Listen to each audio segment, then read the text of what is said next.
What's the meaning of clef?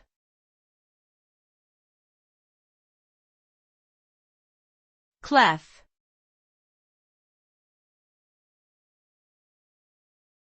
Clef.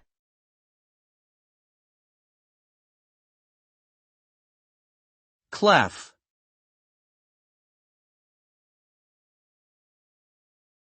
Clef.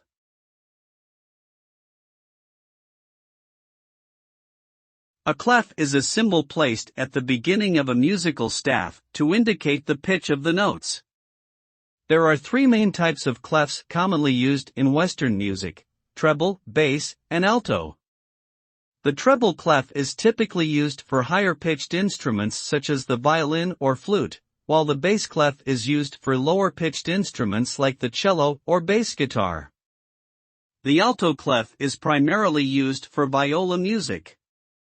Clefs are essential for understanding how to read and perform music accurately.